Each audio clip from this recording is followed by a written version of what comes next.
señora vicepresidenta y vocales del Tribunal Supremo Electoral, señores ministros, senadores, diputados, autoridades nacionales, general Rodolfo Montero, comandante general de la Policía, señor Alexander Gray, jefe de la misión de la Unión Europea, señor José Antonio de Gabriel, jefe de misión del Centro Carter, señores embajadores y jefes de misión diplomática y de organismos internacionales, señoras, señores. Fue difícil y compleja. Hoy, con la entrega de las credenciales al presidente y vicepresidente electos, cerramos la elección más compleja de la historia democrática del país. Una calificación sin ápice de exageración. Para alcanzar esta jornada debimos sortear numerosos desafíos. Nos tocó partir del punto más traumático para un órgano electoral, un sistema político y una democracia: la anulación de su elección general. Un hecho excepcional, solo sufrido en 2 oportunidades en América Latina en el siglo XXI. Aquella anulación se asumió en un ambiente recargado de tensiones sociopolíticas y regionales, inscritas en una polarización de raíces largas. En simultáneo con esa decisión, se colocaron los elementos para encarrilar una elección que generara certeza de una elección indiscutible, la que exige la democracia, la que requiere el país. Por un lado, se definieron las reglas de juego específicas de los comicios de 2020. Por otro lado, se acordó la conformación de un órgano electoral auténticamente independiente, no sometido a ningún poder, autónomo con respecto a los intereses de los actores en contienda. Iniciamos el camino con 1/3 de los tribunales departamentales en ceniza y con casi la mitad de la infraestructura electoral golpeada. Aún no nos hemos repuesto por completo, pero hemos paliado lo mínimo con el tesón de cientos de funcionarios que no rehuyeron el trabajo en condiciones sacrificadas. El daño excedía la destrucción de edificios y computadoras. Afectaba el corazón mismo de la institucionalidad colocada en un estado crítico. Comenzamos la reconstrucción contando con la generosidad de los países amigos de Bolivia, canalizada principalmente a través del Programa de las Naciones Unidas para el Desarrollo, IDEA Internacional y la Fundación Internacional para los Sistemas Electorales, que brindaron asistencia técnica y un impulso decisivo para la modernización del equipamiento tecnológico. Apostamos por nuestra parte por la idoneidad y el profesionalismo de los funcionarios, así como por la elaboración y la interpretación normativa que apuntalen derechos y libertades. Terminar esta tarea exige un horizonte temporal que supera los de un proceso electoral. Dispusimos de un lapso breve para convocar la elección y procuramos de entrada hallar las respuestas para las fragilidades y vulnerabilidades identificadas en los comicios precedentes por delegaciones internacionales y actores locales. Así, entre otras actividades, saneamos el padrón a partir de la inclusión, la actualización y la depuración de registros. Redefinimos la cadena de custodia del material electoral para una entrega y un regreso controlados.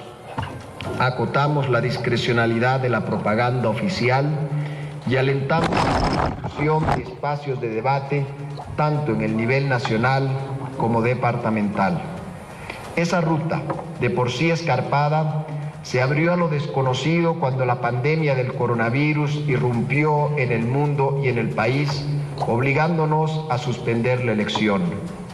Como tantos otros sectores, el órgano electoral ha pagado a la enfermedad un pesado tributo de dolor e incluso luto. Convencidos de que más que nunca debíamos apelar a los valores del diálogo y la concertación, tendimos puentes para consensuar una nueva fecha. Ciertamente, en ese momento, a fines de marzo, no previmos que el país se instalaba en una agria polémica extendida durante casi un semestre para fijar la fecha. Dialogamos con todos, con los otros poderes del Estado, las instituciones, los partidos, los movimientos sociales, las fuerzas regionales, atentos a lo conveniente para el bien común y la democracia. Nunca nos rendimos ante la adversidad y por ello, en 3 ocasiones, con fórmulas y metodologías distintas, buscamos el acuerdo nacional para establecer la fecha de la votación, respetando 2 imperativos, ambos de igual importancia. La exigencia constitucional de que las autoridades estén elegidas y posesionadas en 2020 y preservar la salud pública cuando se desarrollara la jornada de votación. Así llegamos a la mañana del 18 de octubre. Honramos el compromiso del Tribunal Supremo Electoral de tener una fecha definitiva, inamovible e impostergable. Reflejo de una voluntad firme, entera, por responder al compromiso asumido con el país y la comunidad internacional que en tantas oportunidades nos acompañó en el esfuerzo de concertación. Destacamos el apoyo de la Organización de las Naciones Unidas, la Unión Europea, la Iglesia, además de las contribuciones puntuales y valiosas de otras naciones. En esos meses ríspidos, el proceso y el órgano electoral quedaron sometidos a ataques de noticias falsas, engañosas y medias verdades, de pasiones crispadas provenientes de múltiples frentes. Que las investigaciones mostraran que la mayor cantidad de desinformación en redes sociales en la época de campaña se concentrara contra la autoridad electoral dice mucho sobre el proceso que se atravesó. Los pasamos por alto y los dejamos de lado, con templanza, porque nunca flaqueó la convicción de que Bolivia necesitaba la elección 2020 como condición indispensable para conservar la democracia y la convivencia pacífica. Si meditamos en la soledad y el abandono en los cuales, en los momentos críticos, quedó el proceso electoral, llegar a la jornada de votación constituyó en sí mismo un logro mayor. Sin embargo, no era cualquier proceso el que necesitaba Bolivia. Debía ser irreprochable en sus cimientos, en su quinta esencia. 3 principios rectores articularon al Tribunal Supremo Electoral. El primero, la seriedad técnica, aplicada a todos los aspectos organizativos, administrativos y jurisdiccionales, procurando sobrepasar el sinfín de complicaciones logísticas derivadas de la pandemia. Ella implicó también reconocer, en determinadas circunstancias, que algunas tareas inicialmente contempladas no podían ejecutarse sin suponer riesgos para el objetivo mayor de una elección segura y debieron ser retiradas. El segundo, la imparcialidad política, manifestada en la equidistancia frente a todas las organizaciones políticas, en la suma de decisiones sin sesgo a favor o en contra de ninguna candidatura, indiferentes al fervor de las tribunas partidarias. La neutralidad puntillosa es compatible con una comunicación fluida con las organizaciones políticas, actores centrales del proceso electoral. Por último, la transparencia, traducida en una constante rendición de cuentas de todas nuestras decisiones, hasta y sobre todo de las difíciles, de las que resultaban incomprensibles en ciertos momentos o para ciertos sectores. En paralelo, la sociedad y la comunidad internacional hallaron plenas facilidades para verificar cada una de las fases del proceso electoral. Con esos principios, preparamos la jornada electoral que asimismo debió ser rediseñada con el asesoramiento de la Organización Panamericana de la Salud para que el ejercicio de los derechos políticos sea compatible con la protección general de la salud. Incrementamos los recintos de votación, extendimos el horario, segmentamos la jornada para un mejor flujo de la asistencia y distribuimos barbijo y alcohol en gel. Fue nuestra adaptación a la pandemia del coronavirus. Diferente en su organización, el día se mantuvo fiel al espíritu de nuestra mejor tradición, participativo, negando las predicciones del alza de la abstención.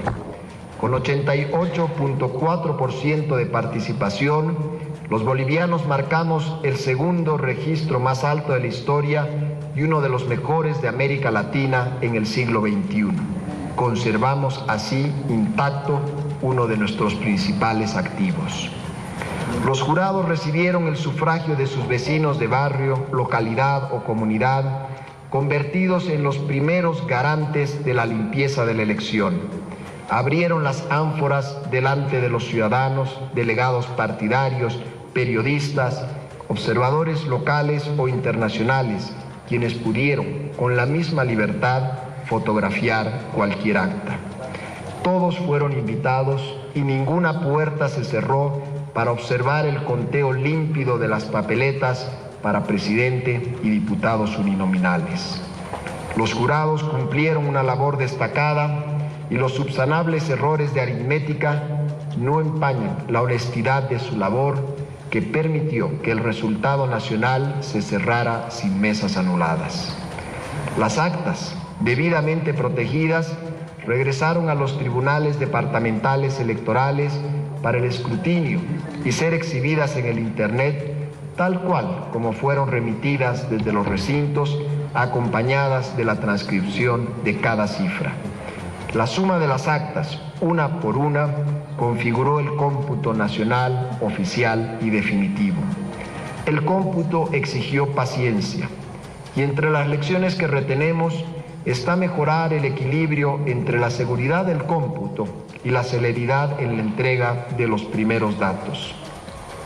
Concluimos un cómputo confiable y verificable que privilegió lo prioritario, la certeza de que el resultado fuese auténtico, en apego a la legalidad y con rectitud ética.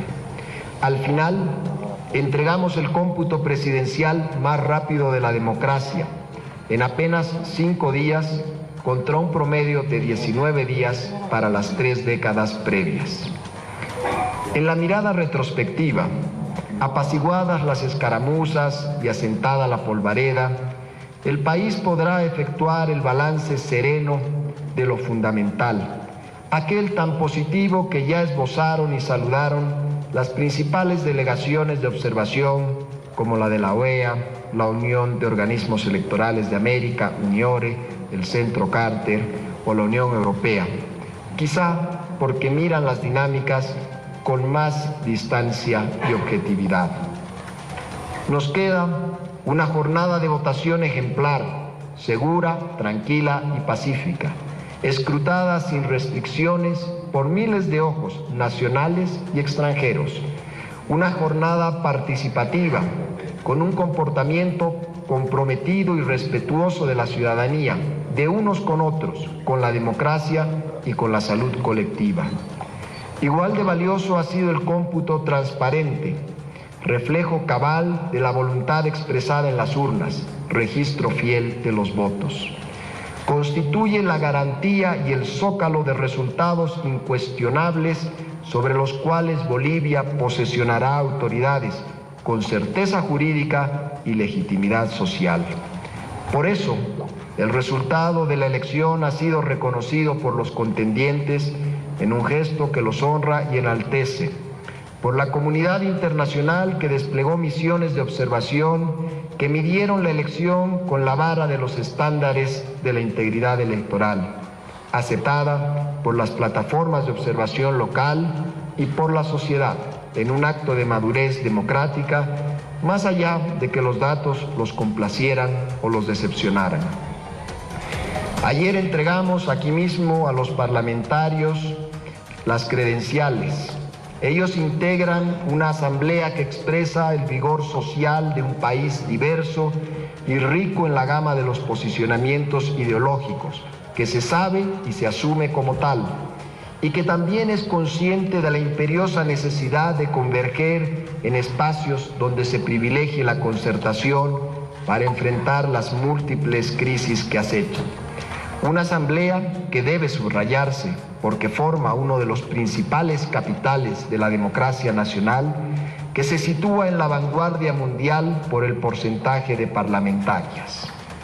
Hoy entregamos las credenciales de presidente y vicepresidente electos a Luis Arce y David Choquehuanca, porque tal fue la libre voluntad y preferencia de los bolivianos. Con la culminación del proceso, avanzamos en la delicada reconstrucción de la confianza ciudadana en la autoridad y los procesos electorales. El camino aún es largo, porque arrastramos la rémora de pasados descréditos y susceptibilidades. Requiere exámenes adicionales que se enfrentarán cuando lleguen. La próxima cita está ya fijada para 2021 con los comicios de gobernadores y alcaldes. Por último, fundamentalmente, la elección de 2020 cumplió su cometido central, aquel que se eleva por encima de nuestros hierros o falencias, de los ruidos o de las cosas pequeñas. En efecto, atrás quedaron los sombríos pronósticos de enfrentamiento y caos que aún horas antes de la jornada de votación angustiaban a las familias, la inquietud por un fracaso que desatara tormentas. Logramos un inmenso logro colectivo, con la contribución valiosa de todos. Cada silenciosa papeleta que cayó en el ánfora fue más que el mar que brama, cada voto fue un abrazo del reencuentro y más que eso. Gracias al proceso electoral limpio y transparente, afianzamos las bases de la democracia, reiteramos nuestra sólida convicción de querer vivir en democracia y en paz, proclamamos que más allá de nuestros antagonismos y disputas, deseamos compartir un horizonte común. Tal fue la hazaña boliviana en 2020. Muchas gracias.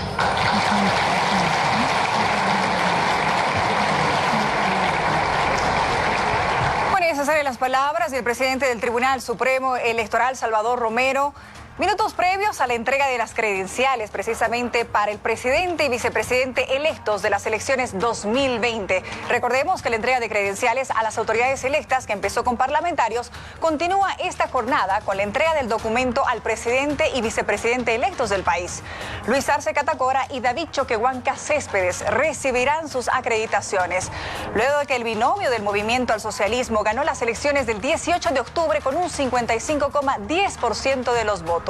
Y en este momento, como estamos apreciando en imágenes, es que Luis Arce, el presidente electo del Estado Plurinacional de Bolivia, sube hasta la testera para precisamente recibir su acreditación.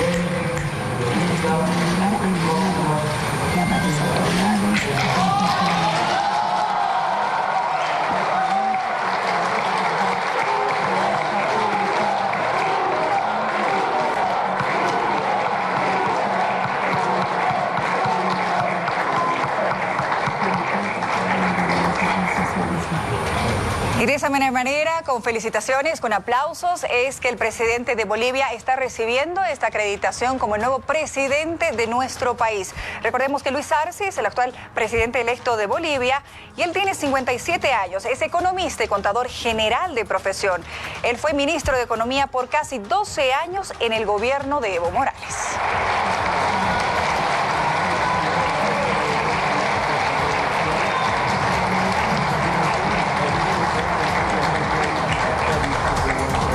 continuación, invitamos al señor David Choquehuanca Céspedes.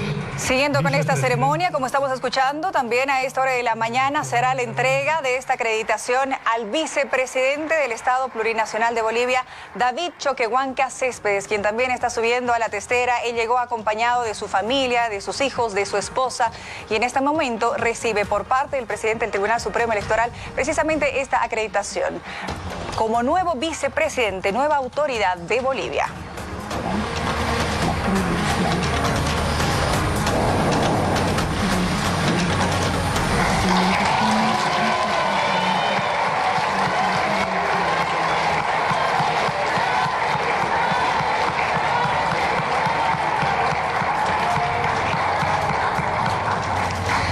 Ahí es de esa manera que David Choquehuanca Céspedes, vicepresidente del país, él tiene 59 años, también es paceño, al igual que el presidente de Bolivia. Él fue ministro de Relaciones Exteriores en enero del año 2006 hasta el año 2017. Como le decíamos, llegó acompañado de su familia, pero también en el auditorio del Banco Central de Bolivia se encuentran dirigentes políticos, sindicales del movimiento al socialismo, acompañados por los organismos internacionales, quienes formaron parte de este proceso electoral, quienes han estado como observadores, misiones de observadores, Naciones Unidas, la Unión Europea, han formado parte precisamente de todo este trabajo.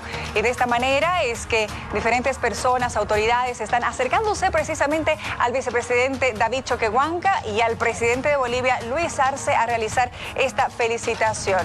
De esa manera, entonces, ya con los medios de comunicación y con un horario diferido precisamente por la pandemia, es que se está realizando la acreditación de las nuevas autoridades, el presidente y vicepresidente electo de las elecciones 2020. En cualquier momento nosotros estaremos retornando y ampliando esta información más adelante. Aguárdenos, permiso.